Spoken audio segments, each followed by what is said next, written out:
Quand mon frère reviendra, chapitre 2. Derrière le paravent laqué, on n'entend plus le dermographe piqué dans la chair, mais seulement la voix de Ken, douce, légèrement sautante. Il explique chacun de ses gestes à la cliente qu'il est en train de tatouer tout au bas du dos, juste avant le rebondi des fesses. J'ai fini les contours. Tu n'es pas douillette, toi. Ken tutoie ses clients. Il est tatoueur, mais il préfère dire qu'il pratique la dermopigmentation. Il n'a pas toujours exercé ce métier. Auparavant, dans une autre vie, Ken a été vendeur itinérant de surgelés, éleveur de rats de laboratoire, puis décorateur de ronds-points. Il s'est reconverti tatoueur parce qu'il est artiste. Au fond, il a ça au bout des doigts. D'ailleurs, il rafle toutes les récompenses dans les concours. Il faut dire que, pour Ken, le tatouage est plus qu'un métier, plus qu'une mode. C'est un art, une pratique sacrée, un état d'esprit qu'on ne peut pas prendre à la légère. Il faut d'ailleurs atteindre une certaine maturité avant de se faire tatouer.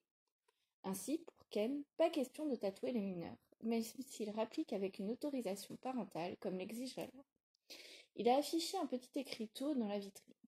Je ne tatoue pas les moins de 18 ans. À l'adolescence, le corps se métamorphose, bouge et la peau se distend. Merci de votre compréhension. Non, la douleur, c'est une affaire de mental, lui répond une voix de femme qui doit être entre deux âges. Avant de venir, j'ai décidé que je n'aurais pas mal. Je commence à avoir l'habitude, ce n'est pas mon premier. Oui, je vois ça, et tu respires bien. On fait une pause. Je reviens tout de suite. Maman achève de se remaquiller devant un des innombrables miroirs, tandis que je regarde la nouvelle vitrine. Ken a collé un gigantesque Ken, un kanji qui, dans l'alphabet japonais, se prononce Ken et signifie épée ou sabre.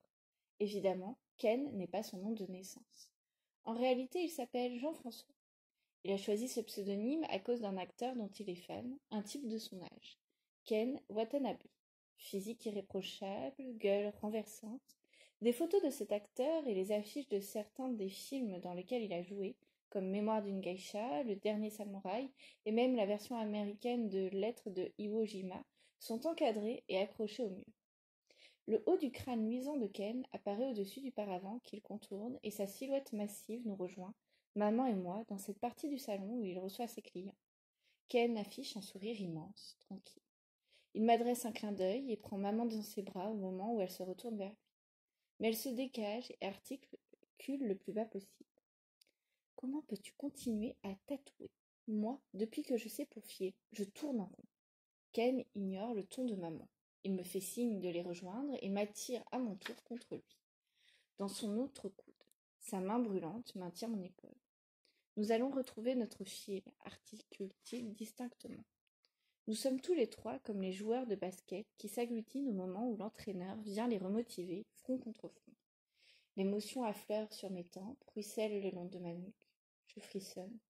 Nous ne nous sommes pas touchés, simplement effleurés depuis des mois maintenant, isolés dans notre douleur, comme des îles désolées.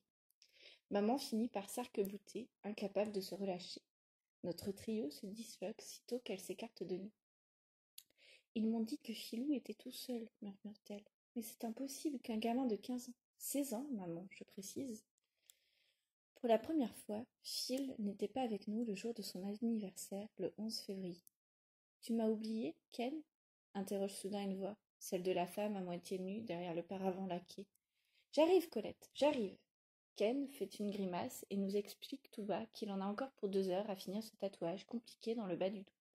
Maman grogne, maugrée, mais pour la forme, parce qu'elle est commerçante, elle aussi, et qu'elle sait pertinemment que Ken ne peut pas faire autrement. Le client est un tyran. Alors, elle me réquisitionne.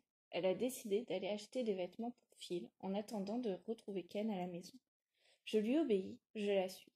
Je me trouve dans un état second, anesthésiée, redevenue la toute petite fille de ma maman. Sur le pas de la porte, Ken nous retient encore un instant. Tiens, mon amour, achète un cadeau à Phil, dit-il à maman en extirpant de sa poche une liasse de billets. Quoi?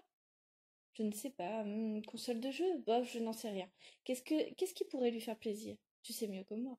Il l'embrasse derrière l'oreille, à la lisière des cheveux. Puis il se tourne vers moi et met dans ma main une autre épaisseur de billets. Fais-toi plaisir, ma puce, tu en as besoin toi aussi. Tu l'as bien mérité. Ken s'est déjà éclipsé derrière le paravent. Il a toujours été généreux avec mon frère et moi. Mais là, les billets dans la main, je reste perplexe. Je n'ai aucune envie, aucun besoin, et je me demande pourquoi il faudrait offrir un cadeau à Phil. pour le remercier d'avoir disparu de nos vies pendant 6 mois. Un quart d'heure plus tard, maman gare le 4x4 sur le parking d'un centre commercial. Derrière la vitre, le paysage s'étale dans un camailleux sinistre de bleu et de gris. Les couleurs ont coulé, et il y a trop d'eau dans les éléments. Même le parking semble flottant, trempé. Dans le ciel qui descend presque jusqu'en bas, le soleil paraît si mou qu'on pourrait passer le doigt à travers, et des forêts de nuages jaunes, biscornus, se tordent ou s'allongent, acrobates. Maman radote. Elle répète l'histoire du poulet. Elle ne croit pas une seconde que Philippe a refusé de donner son nom, à moins, ajoute-t-elle, qu'il n'ait été menacé. Quelqu'un doit l'avoir effrayé. Je voudrais partir en courant, me cacher simplement, quelques instants, m'isoler. Maman, arrête s'il te plaît. Quoi? Tu y crois, toi? Tu penses que Phil a pu rester seul pendant tout ce temps? Je me tourne de l'autre côté. Elle poursuit. Il ne faut pas être bête. Aucun SDF n'a la tête de Philippe, et notre société ne laisse pas les enfants dans les rues, même ados. Les enfants des rues, ça existe, mais ailleurs, dans d'autres pays, en Afrique, en Asie, même des bébés, on les laisse alors que, chez nous, si les enfants traînent dans les rues, on trouvera toujours quelqu'un pour alerter la police, appeler le SAMU social, dépêcher des associations. Il y a des procédures, des lois, des institutions pour empêcher ça. Je hausse les épaules. Arrête. Et si personne ne retient Phil, il y a tant de moyens de perdre la raison, de se laisser influencer, embobiner, droguer. Maman l'a vu à la télé. On contrôle les individus grâce à la chimie. Arrête, s'il te plaît. Elle me dévisage en instant. Il faut regarder la réalité en face, elle murmure. Puis elle change de ton brusquement. Elle imagine à présent le retour de Philippe, la grande fête qu'on fera à la maison avec tous les amis, les clients, les journalistes, tous ceux qui nous ont soutenus, qui n'ont jamais désespéré, des lanternes en papier dans la cour et le jardin, des petits fours de chez Châtillon, et on dansera et on chantera toute la nuit. Maman, je crie. Stop! Le 4x4 cale et de grosses larmes dévalent subitement des yeux de maman sur ses joues. Elle ne peut pas me tourner le dos et je vois les larmes miter son visage. Maman pleure pour la première fois devant moi. C'est ça que tu veux, me voir pleurer? Je touche son épaule avec maladresse. Je ne sais pas comment consoler maman. Des mois que je l'ai constaté. Je suis impuissante à apaiser ma mère grande gueule, ma mère montagne qui ne m'a jamais avoué jusque-là sa souffrance, sa douleur, son abattement, qui ne veut pas de ça, qu'on la plaigne, qui déteste ça, le désespoir, la dépression, qui a toujours refusé d'être engloutie dans le vide de Philippe, la spirale, la tornade de l'absence de Philippe, ce gouffre qu'est devenu mon frère. Excuse-moi, maman. Elle ne répond pas, elle inspire longuement, souffle, attend sans doute que toutes les larmes s'épuisent.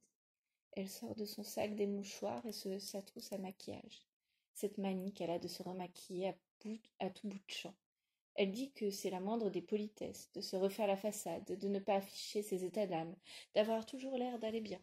Elle éponge d'abord sa peau, essuie les amas de fard, sèche ses yeux, son front, ses joues, son cou, ses mains. Puis elle lisse ses paupières avec l'index et les couvre de poudre orangée qu'elle estompe sous les sourcils, dépose des paillettes d'or sur ses pommettes et du marron nacré sur ses lèvres. Et le temps qu'elle met, le silence qu'elle ne brise pas, me fige, me paralyse, me bouleverse, semble m'éloigner à nouveau d'elle, irrémédiablement. Et je pense, j'espère, du plus profond de moi-même, comme dans une prière, que lorsque mon frère reviendra à la maison, tout sera comme avant, quand nous étions une famille comme les autres. J'étais insouciante avant, je nous croyais invincibles. Rien de terrible ne pouvait nous arriver. Enfin, je ne l'imaginais pas. Il y avait quelques disputes, bien sûr. On s'accrochait parfois, assez peu, maman et moi, mais malgré tout, je nous sentais liés par une force indestructible. Elle se tourne enfin vers moi, me présente le bel ordonnancement de son visage et teinte sa voix de joie artificielle. On y va, on va lui acheter ce qu'il y a de plus beau à ton frère. J'approuve de la tête, elle dépose un baiser sur ma joue. On ne va pas se dégonfler maintenant. Je ne la contredis pas. Nos mots et nos gestes ne signifient pas la même chose. Quel mal y aurait-il eu à se dégonfler, à pleurer, à souffler, à nous immobiliser l'une contre l'autre, à dire l'insoutenable en nous qui nous traverse, nous entaille. Entre le manque de fil et sa présence bientôt, le rien et le plein, dans l'entre-deux nous hache menus.